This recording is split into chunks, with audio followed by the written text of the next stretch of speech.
Sir, ये उस area में जितने भी पुलिस स्टेशन हैं, वहां पिछले 2 सालों में जितने भी भ्रूण हत्या के केसेस दर्ज हुए हैं, सब उनके फाइल्स हैं।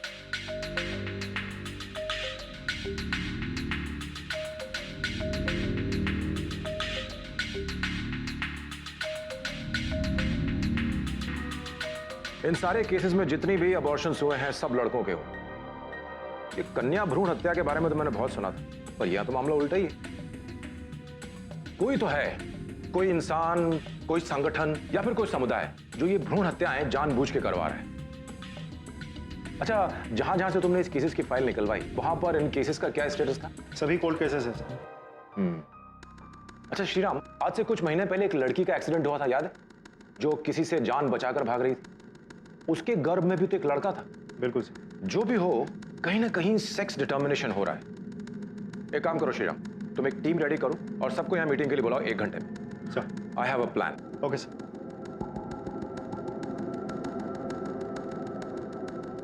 ये वो सारे इलाके हैं जहां पर मेल फिटसेस पाए गए थे। यानी इसका मतलब ये हुआ कि इस इलाके के बीच में ही सेक्स डिटर्मिनेशन हो रहा है। अब आपको करना यह है कि इस इलाके में जितने भी मैटरनिटी हॉस्पिटल्स हैं वहां जाना है और पता करो कि कौन से डॉक्टर्स ऐसे हैं जो समाज के सामने तो सीधे बनते हैं लेकिन बंद दरवाजे के पीछे सेक्स डिटर्मिनेशन का धंधा चलाते हैं। आप लोगों को जोड़े बनाकर जाना है, पति पत्नी के। औरतें सब गर्भवती लगनी चाहिए। अब जो ये सेक्स डिटर्मिनेशन का काम करता है वो साफ साफ तो बताने वाला है नहीं। इसका भी एक सोल्यूशन है मेरे पास। पैसे का लालच दो, पैसे से अच्छे अच्छों का मुंह खुल जाता है। All clear? Yes sir.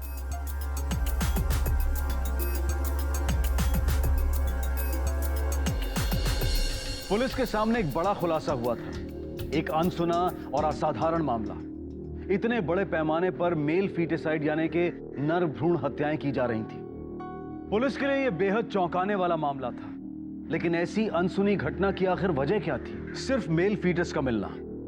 इस बात में दो राय नहीं थी कि इस इलाके में सेक्स डिटर्मिनेशन यानी कि लिंग निर्धारण किया जा रहा था, जबकि हमारे देश में बच्चे का सेक्स डिटर्मिनेशन करना कानूनन अपराध है।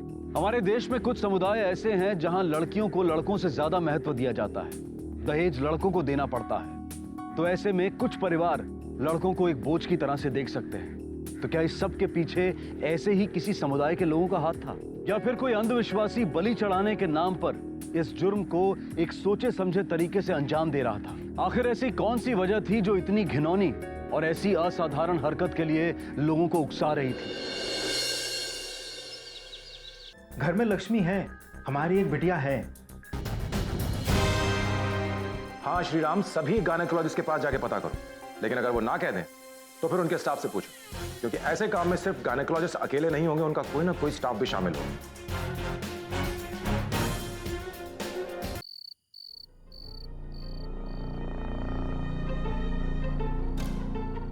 नेहा, तुम तो तैयार नहीं हुई? बाहर दीदी तेरे कब से इंतजार कर रही है। दीदी, मुझे कोई टेस्ट वेस्ट नहीं कराना, मुझे कहीं नहीं जाना। क्यों नहीं जाना तुझे? पता है तुझे तू क्या बोल रही है? भूल गई तू कहाँ है?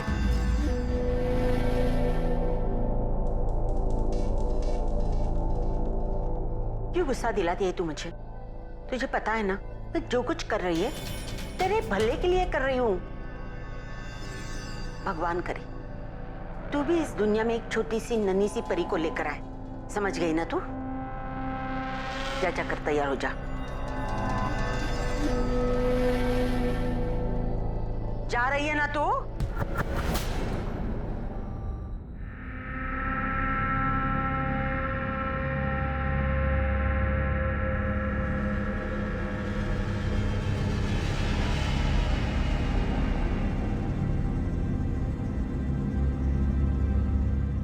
मुबारक हो, लड़की है, फिक्र की कोई बात नहीं।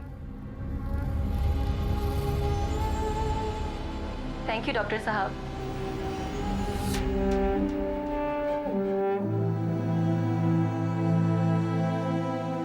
देखा, डर रही थी, लड़की है ना। स्नेहा के पेट में एक छोटी बच्ची पल रही थी और उसे इस बात का अंदाजा था कि शायद उसका गर्भपात नहीं करवाया जाएगा, लेकिन फिर भी स्नेहा डरी हुई थी।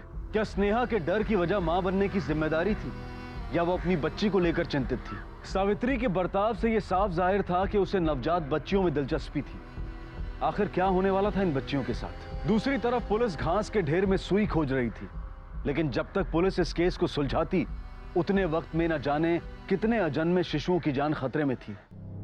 देखिए, मैं आपकी परेशानी समझ सकता हूँ, इसलिए मैं सिर्फ आपके लिए ये काम कर दूंगा, लेकिन एक शर्त है, आप इसके बारे में किसी से बात नहीं करेंगे। नहीं नहीं जी, बिल्कुल नहीं। और हाँ, इस प्रोसीजर के 35,000 रुपए लगेंगे। आइए आइए आइए।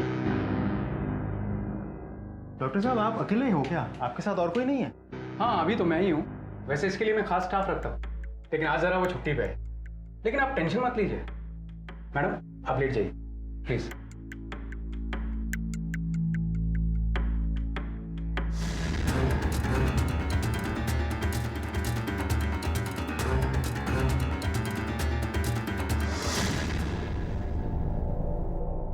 बड़ी जल्दी है यहां से भागने की।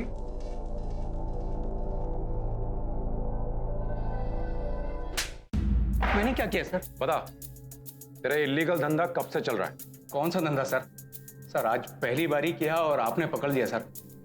सॉरी सर, गलती हो गई, माफ कर दीजिए। पहली बार गलती हुई है। डॉक्टर, तू सच सच बता दे, नहीं तो तेरी इस डिग्री के साथ एक और डिग्री जोड़ दूंगा, 3rd डिग्री। बोलता है क्या? नहीं सर, दो साल से सर, दो साल से। सेक्स डिटर्मिनेशन और अबॉर्शन दोनों इलीगल तरीके से पिछले 2 साल से करता आ रहा है तू। और तूने जिन जिन लोगों के अबॉर्शन किए हैं उन सब ने हमें स्टेटमेंट दिया है, सबने तेरा नाम लिया है। इसलिए झूठ बोलने की कोशिश मत करना। सच बता, सच बता।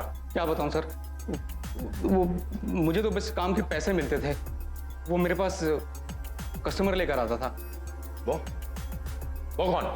सर, वो विजय सर, विजय लेकर आता था सर। और सर, वो प्रेग्नेंट लड़की को लेकर आता था, उसका बच्चे का सेक्स डिटर्मिनेशन करवाता था, और लड़का होता तो अबॉर्शन के लिए कहता था, और लड़की होती तो वो वापस चला जाता था सर। कौन है विजय?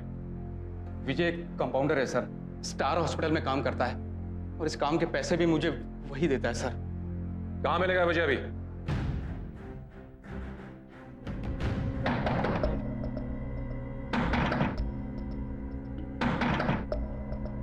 कौन है भाई?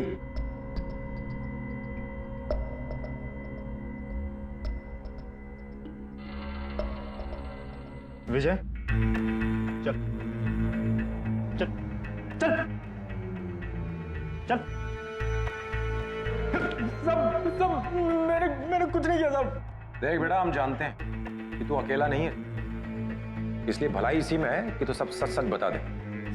अब आप क्या बोल रहे हो? मुझे कुछ समझ नहीं आ रहा साहब।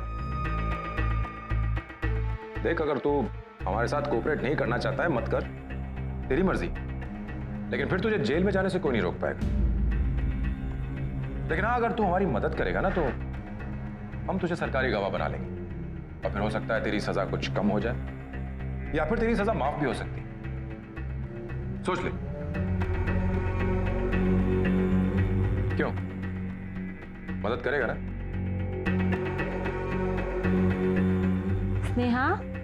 स्नेहा, तुम खाना क्यों नहीं खा रहे हो स्नेहा? ये क्या नाटक चल रहा है? हाँ? तुम दोनों घर में लक्ष्मी लाने वाली हो, इसलिए मैं बहुत खुश हूँ। मेरे खुशियों पे पानी मत फेरना, समझे? इतनी सेवा कर रही हो, ख्याल रख रही हो, तेरा नाटक चल रहा है।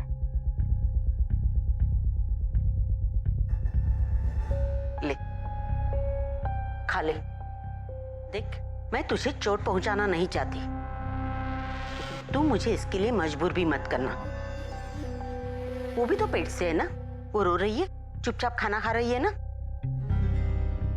तू भी खा ले, वरना तू मेरा रुद्र अवतार देखेगी। ले, खाना खा ले।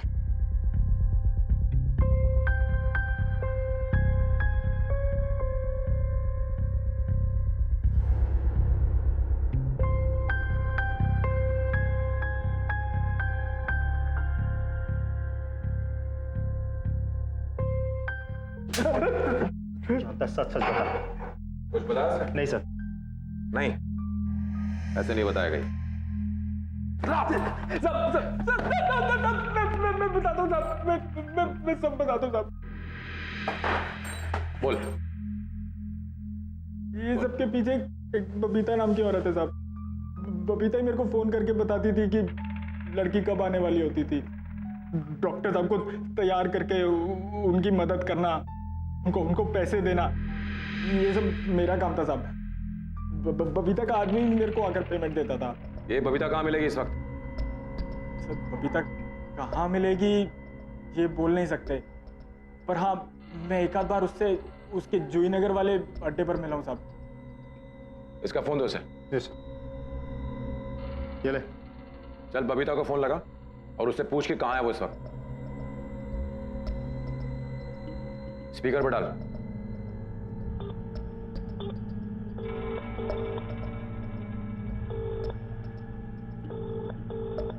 सब उठा नहीं रही है। विजय के बयान के मुताबिक इन नर भ्रूण हत्याओं को एक देह व्यापार चलाने वाली महिला अंजाम दे रही थी, लेकिन अब भी कई सवाल थे जिनके जवाब मिलने बाकी थे। आखिरकार ये बबीता नाम की महिला कहां थी और क्या राज छुपाकर बैठी थी?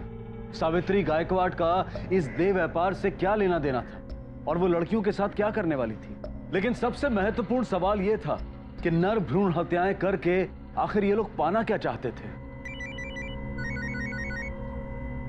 सब बबीता का ही फोन आ रहा है। उठा, बात कर।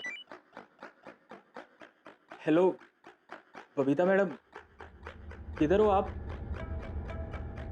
क्यों? तेरे को इससे क्या मतलब? हाँ?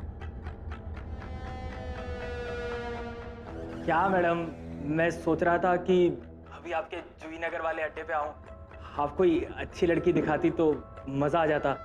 वैसे तो मैं बाहर जा रही थी, अब तुझसे मिलके ही जाती हूँ। तू भी क्या याद रखेगा? आ जा। ठीक है, मैं आता हूँ अभी थोड़ी देर में। जूही नगर में ये सब। देखो सेठ, इससे अच्छा माल तुम्हें और कहीं नहीं मिलेगा। है ना बिल्कुल छुई मुई जैसी।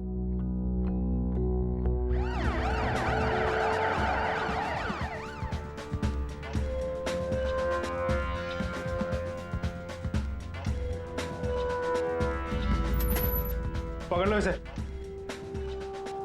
क्या? चले। मैंने क्या किया? जितने कमरे सब पे छापा मारो जल्दी। चल बता सच क्या है? साहब कुछ मांडुली, आप बस बोलो, इस केस को यहीं पर सेटल करते हैं ना? अच्छा, विजय को जानती है? उसने तेरे कारनामों के बारे में सब कुछ बता दिया है। देख, जो कुछ भी जानती है ना सच सच बता दे, भलाई इसी में है तेरी। क्या साहब, आप कुछ भी बोलते हो? मैं धंधा चलाती हूँ, सब कुछ सावधानी से करती हूँ। वो विजय, वो जो कुछ कह रहा है ना वही करता होगा, मेरा उससे कोई लेना देना नहीं है।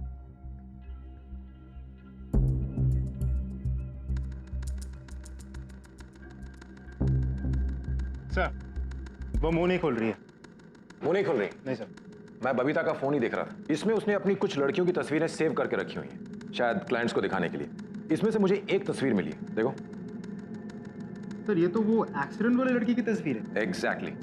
तुम एक काम करो, इन सारी तस्वीरों को अपने लैपटॉप पर डाउनलोड करो और यहाँ मौजूद सभी लड़कियों को दिखाओ, शायद उनसे कुछ पता चल सके। Okay sir.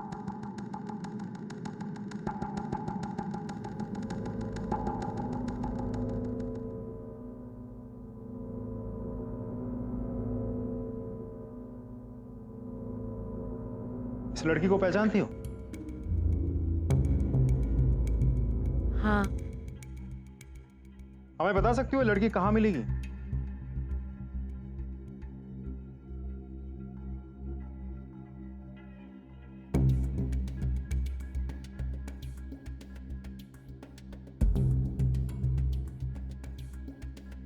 हमें बताओ ये बच्चे किसकी है?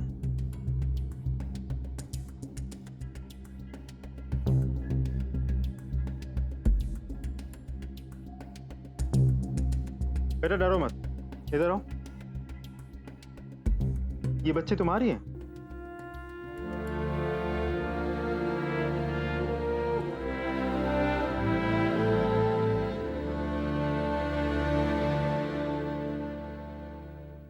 देखो बेटा, जो भी बात है हमें साफ साफ बताओ। शादी इस लड़के से करवा रहा हूं, उससे अच्छा लड़का तुम्हारे लिए नहीं मिलेगा। इसमें हाँ सुन तो।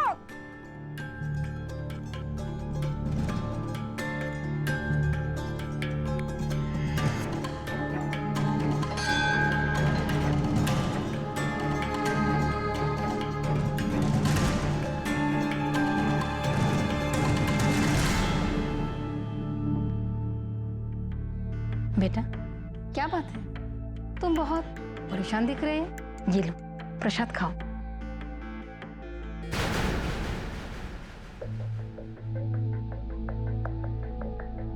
खा लो, सब चिंता दूर हो जाएगी। खाओ।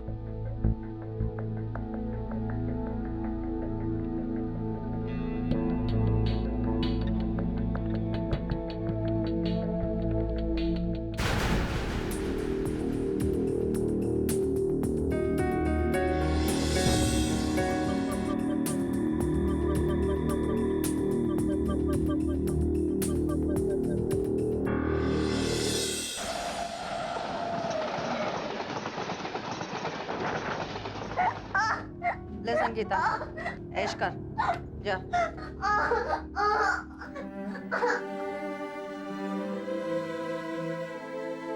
अरे स्नेहा, तुम यहाँ क्या कर रही हो? दीदी कुछ समय के लिए मुझे अकेला छोड़ दीजिए।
अरे क्या हुआ?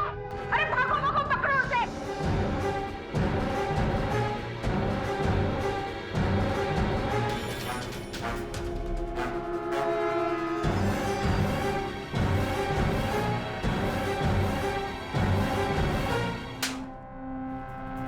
भागना चाहती है? भागना चाहती है यहाँ से? मैंने तुझे पहले भी बताया था कि मुझे गुस्सा मत दिला।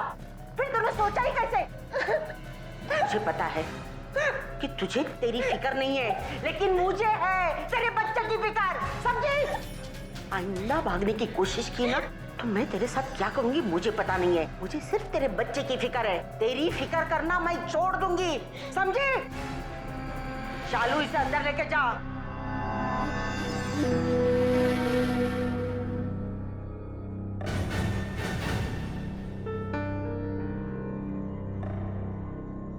और तुम दोनों, अगर इसने फिर से भागने की कोशिश की ना तो उसके हाथ पैर तोड़ दो। सिर्फ बच्चा पैदा करने के लायक छोड़ो उसको, समझे? किसी भी महिला के जीवन में गर्भावस्था एक अहम समय होता है, लेकिन अगर ना चाहते हुए भी किसी महिला को गर्भ धारण करना हो तो वही समय उसके लिए असहनीय हो सकता है। 14 साल की स्नेहा के लिए एक असंभव समय साबित हो रहा था। एक छोटी सी बच्ची को इतना दर्द सहना पड़ रहा था। स्नेहा नहीं चाहती थी कि जो कुछ उसके साथ हुआ है वही सब कुछ उसकी बेटी के साथ भी हो।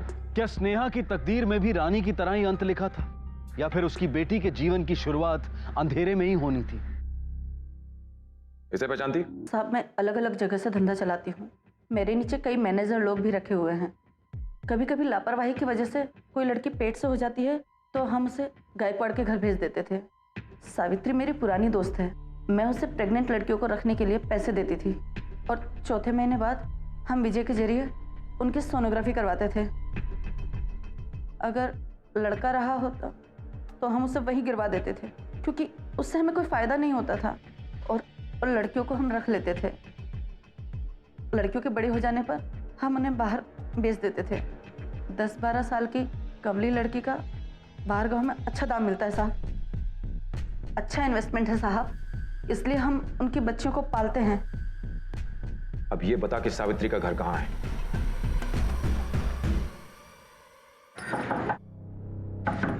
स्नेहा, स्नेहा दरवाजा खोलो। स्नेहा, क्या हुआ? स्टोर रूम का दरवाजा क्यों खटखटा रही है? माँ जी स्नेहा ने खुद को बंद कर लिया है। दरवाजे नहीं खोल रही है। स्नेहा, स्नेहा दरवाजा खोल। रितेश, सुरेश, हाँ माँ। जरा देखो तो दरवाजा नहीं खोल रही है ये। स्नेहा, स्नेहा दरवाजा खोलो। ए, स्नेहा! स्नेहा दरवाजा खोलो। दरवाजा खोल। स्नेहा दरवाजा खोलो। स्नेहा दरवाजा खोलो, दरवाजा तोड़ दूंगा। स्नेहा, स्नेहा, स्नेहा, स्नेहा, स्नेहा दरवाजा खोलो। ए, स्नेहा!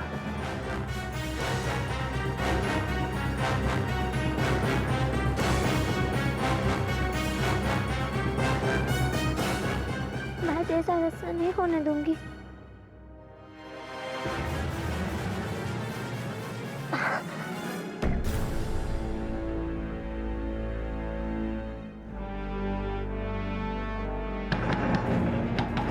दरवाजा खोलो।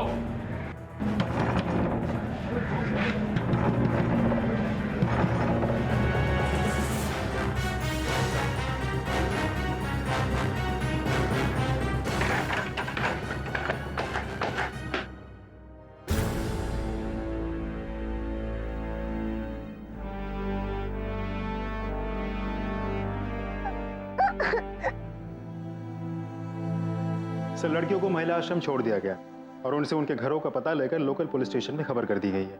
Very good Shreya. अच्छा, वो लड़की स्नेहा, उसका क्या हाल है? सर, फिलहाल तो हॉस्पिटल में है, पर डॉक्टर्स कहते हैं बहुत जल्द डिस्चार्ज कर देंगे। गुड।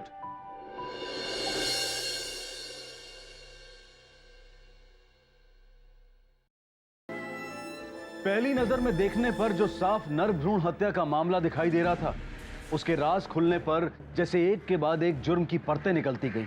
अपहरण, देह व्यापार, सेक्स डिटर्मिनेशन, गैर कानूनी तौर पर गर्भपात, नाबालिग बच्चियों का शोषण। इस केस ने इन सभी घिनौने अपराधों का जैसे पिटारा खोल कर रख दिया। बबीता, सावित्री और उसके साथी इस वक्त पुलिस की हिरासत में हैं और उन्हें अपने इस जुर्म के लिए कड़ी सजा मिलने की उम्मीद है। गौर करने वाली बात यह है कि ऐसे न जाने और कितने देह व्यापार के कारोबार देश में गुप्त रूप से चलते हैं और उन लड़कियों की आवाज कई बार कानून के कानों तक पहुंच ही नहीं पाती। कितने परिवार ऐसे होते हैं जो देह व्यापार में घिरी अपनी बेटियों के साथ पूरी तरह से संपर्क तोड़ देते हैं और उन लड़कियों के पास देह बाजार में रहने के अलावा और कोई रास्ता नहीं बचता। एक तरफ देवी की तरह पूजा और दूसरी तरफ उसके साथ ये सब। हम सब के लिए ये सोचने वाली बात है। इसी विचार के साथ मैं अनूप सोनी आपसे विदा लेता हूं। फिर मुलाकात होगी अगले एपिसोड में और खुलासा करेंगे एक और जुर्म का। तब तक अपना और अपने परिवार का ख्याल रखें और देखते रहें क्राइम पेट्रोल डायल 100। सबक एक को, सीख हम सबको। जय हिंद।